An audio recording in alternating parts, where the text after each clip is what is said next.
Have you ever wondered what happens in the mind of someone who pulls away when you finally decide to stop chasing them? The moment you understand how avoidants react when you finally stop trying, everything changes. The desperate texts cease, the analyzing stops, and suddenly there's silence where once there was chaos. But here's what most people don't realize, that silence creates a psychological earthquake in the avoidance world that few truly comprehend. When someone with avoidant attachment has grown accustomed to your pursuit, your sudden withdrawal triggers two powerful psychological forces that govern human behavior: reactance and loss aversion. These aren't just fancy terms from psychology textbooks. They're the invisible puppet strings that control how we respond when something we've taken for granted suddenly disappears. Think of it like this. Imagine Blair Waldorf from Gossip Girl suddenly losing interest in fashion and status. The very foundation of her identity would crack, forcing her to confront parts of herself she's never had to examine. Reactance theory tells us that when people perceive their freedom or choices are being limited, they experience an intense motivation to restore that freedom. For avoidants, your pursuit has always represented a safety net they could count on while maintaining their independence. They knew they could pull away, create distance, and you'd still be there, reliably trying to bridge that gap. Your withdrawal doesn't just remove their safety net. It fundamentally alters the power dynamic they've carefully constructed. Loss aversion, meanwhile, suggests that the pain of losing something is twice as powerful as the pleasure of gaining it. When you stop trying, the avoidant doesn't just lose your attention. They lose the ego boost that comes from being desired, the security of knowing someone cares enough to fight for them, and the comfortable predictability of a dynamic they controlled. Suddenly, they're forced to confront the possibility that they've miscalculated, that their strategy of maintaining distance while keeping you interested has backfired spectacularly. This video will take you deep into the psychological labyrinth of the avoidant mind during this crucial period. You'll discover why your absence creates more impact than your presence ever could, understand the internal battle between their fear of intimacy and their need for connection, and learn how to position yourself strategically during this delicate phase. Most importantly, you'll understand why your decision to stop trying isn't just about self-respect. It's about creating the only conditions under which genuine change becomes possible. The knowledge you're about to gain will transform how you navigate relationships with avoidant individuals, whether romantic partners, friends, or family members. You'll never again wonder whether you should send that text, make that call, or extend that olive branch. Instead, you'll understand the profound psychological forces at play and make decisions from a position of strength and clarity rather than anxiety and uncertainty. Consider the story of Marcus, a successful architect who had perfected the art of keeping people at arm's length. For 2 years, he'd been in an on and off relationship with Sarah, a marketing director who had developed an almost Olympic-level skill at pursuing him. Every time Marcus would withdraw, create distance, or become emotionally unavailable, Sarah would respond predictably: increased calls, thoughtful gestures, long heartfelt messages explaining her feelings and asking what was wrong. This dance had become as choreographed as a ballet. Marcus would feel suffocated by closeness and retreat to his emotional fortress. Sarah would panic at his withdrawal and launch into pursuit mode. Eventually, Marcus would allow her back in, just enough to restart the cycle. He had unconsciously trained Sarah to be the emotional pursuer, while he remained the perpetual prize to be won. For Marcus, this arrangement felt perfect.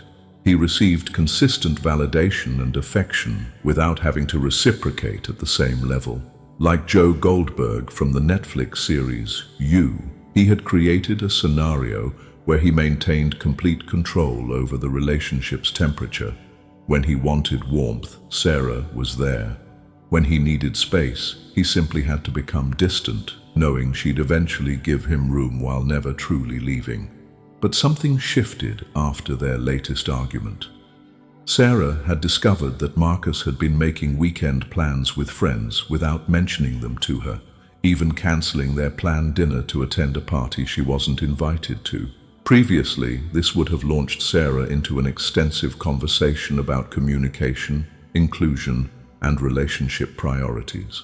She would have explained how his actions made her feel, asked for reassurance about their relationship, and ultimately accepted his promise to do better. This time, however, Sarah said something that chilled Marcus to the bone. "You know what? You're right, we clearly want different things." Then she did something unprecedented. She left. No long explanation, no emotional plea, no attempt to fix things. She simply collected her belongings and walked out of his apartment and apparently his life. The first week, Marcus felt relief. Finally, he thought, he could breathe without someone constantly seeking emotional intimacy. He focused on work, met friends for drinks, and congratulated himself on escaping what he'd convinced himself was a clingy relationship. But by the second week, something unexpected began happening. The silence felt different. Not peaceful, but ominous. Marcus found himself checking his phone compulsively, not for Sarah's messages, but for their absence. He'd grown so accustomed to her good morning texts that their disappearance created an odd hollow feeling in his chest. When he went to his favorite restaurant, he instinctively looked for a table for two before remembering he was alone. The freedom he'd thought he wanted began feeling less like liberation and more like abandonment. By the third week, Marcus was experiencing full-blown reactance. Sarah's decision to stop trying hadn't just removed her from his life, it had removed his choice to have her there. For the first time in their relationship, he wasn't controlling the distance. She was. The power dynamic had completely reversed, and Marcus found himself in the unfamiliar position of wanting something he couldn't have. The woman who had always been available, who had always fought for their relationship, had suddenly become as unreachable as he had always been. Loss aversion kicked in with brutal efficiency. Marcus began cataloguing everything he'd lost. Sarah's laugh at his terrible jokes, the way she remembered small details about his day, her presence at social events that now felt strangely empty. He realized he'd been taking for granted not just her affection but her entire contribution to his life. Like Chuck Bass from Gossip Girl, realizing too late what Blair Waldorf truly meant to him, Marcus discovered that losing something revealed its value in ways that having it never could. The story reached its climax when Marcus ran into Sarah at a mutual friend's party. He expected awkwardness, perhaps even an opportunity for reconciliation. Instead, he encountered something far more unsettling. Sarah seemed genuinely fine. She wasn't avoiding him or acting hurt. She was simply indifferent. She greeted him politely, engaged in brief small talk, then moved on to conversations with other people. For the first time, Marcus experienced what it felt like to be treated with the same casual distance he had always maintained with her. Understanding this psychological transformation is crucial for anyone dealing with avoidant behavior. When you stop trying, you're not just changing your own actions, you're fundamentally altering the entire relationship ecosystem. The avoidant person, who has built their identity around being the one who controls distance and intimacy, suddenly finds themselves in uncharted territory. The first thing to understand is that your withdrawal will likely trigger what psychologists call an extinction burst. Just as a broken vending machine might prompt someone to press buttons more frantically before giving up, an avoidant might initially increase their distancing behavior, testing whether you'll return to your old patterns. They might become even more aloof, hoping to provoke you back into pursuit mode. This is not a sign that your strategy isn't working. It's actually evidence that it is. During this phase, resist the urge to interpret every small gesture as a sign of change. If they send a casual text or make minimal effort, don't read it as a breakthrough. Instead, understand that they're likely testing the waters, seeing if they can restore the old dynamic with minimal investment on their part. Responding eagerly to these breadcrumbs will only teach them that your boundaries are temporary and can be overcome with minimal effort. Your focus during this period should be on building your own life in a way that doesn't revolve around their potential return. This isn't about playing hard to get. It's about genuinely creating a life so fulfilling that their approval or attention becomes nice to have rather than necessary for your happiness. Take up activities you've always wanted to try, invest in friendships that nourish you, pursue goals that excite you independent of romantic outcomes. The psychological pressure you create through your absence is directly proportional to how genuinely invested you become in your own growth and happiness. If you're still secretly hoping they'll come back, still analyzing their social media for signs of regret, still structuring your life around the possibility of reconciliation, you haven't truly stopped trying, you've just changed tactics. Avoidants are remarkably skilled at detecting this difference, often sensing the desperation beneath seemingly confident behavior. Create clear boundaries about what kind of communication you'll accept and stick to them consistently. If they reach out with vague messages like, "Hey, how are you?" or "thinking about you," don't feel obligated to carry the conversation. Respond politely but briefly and let the conversation end naturally rather than working to keep it going. This communicates that while you're not hostile, you're also not available for the casual, low-commitment interaction they're used to receiving. Pay attention to their actions rather than their words during this phase. Avoidants often become very skilled at saying the right things when they sense they're losing control, but their behavior reveals their true intentions. Are they making concrete plans to spend time with you, or just expressing vague sentiments about missing you? Are they addressing the specific issues that led to your withdrawal, or just trying to smooth things over without real change? Most importantly, understand that this process isn't about manipulating them into wanting you more. It's about creating conditions where only genuine interest can survive. By removing the safety net of your constant availability, you force them to confront whether they actually want a relationship with you or simply enjoyed the ego boost of being pursued. Many avoidants, when faced with this reality, will choose to walk away rather than do the emotional work required for real intimacy.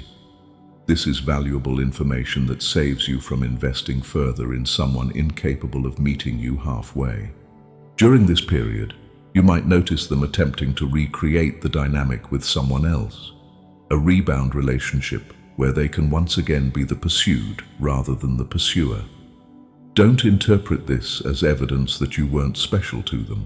Instead, understand that it's often a desperate attempt to restore their sense of control and avoid the uncomfortable self-reflection that your absence has triggered. The most powerful position you can maintain is one of genuine outcome independence. This means being open to reconciliation if they demonstrate real change and commitment, while simultaneously being completely prepared to move forward without them if they don't. This isn't a bluff or a strategy, it's a fundamental shift in how you approach relationships, prioritizing your own emotional well-being over the outcome of any single connection. When you truly embody this mindset, something remarkable happens.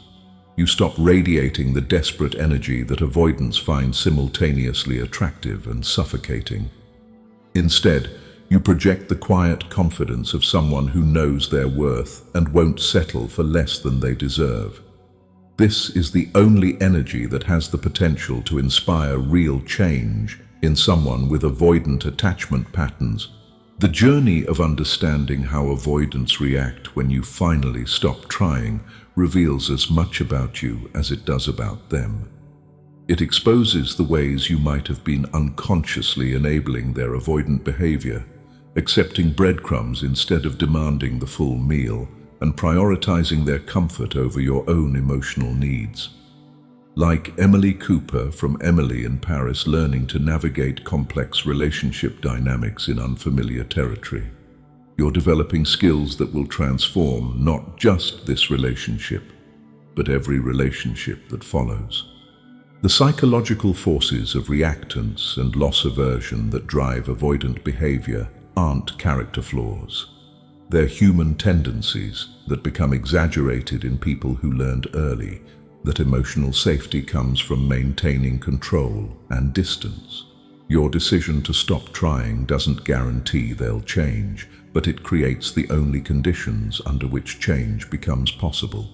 It removes their safety net and forces them to confront whether they want a real relationship or just the comfort of being desired without reciprocating. Remember that this process is ultimately about your own growth and self-respect. Whether the avoidant person in your life rises to meet your new standards or chooses to walk away, you win. Either you get a relationship with someone willing to do the emotional work required for real intimacy, or you free yourself to find someone who will. Both outcomes are victories when compared to the exhausting cycle of pursuit and withdrawal that defined your previous dynamic. The silence you create when you stop trying isn't empty space. It's fertile ground where self-respect grows and authentic connections become possible.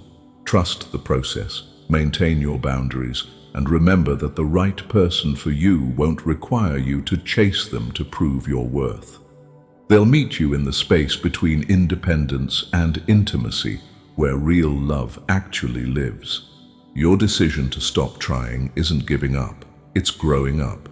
It's choosing to love yourself enough to demand better and trust that you deserve nothing less than someone who shows up for you the way you've been showing up for them. That's not just good relationship advice. That's the foundation of a life lived with dignity, purpose, and authentic connection. Thank you for watching.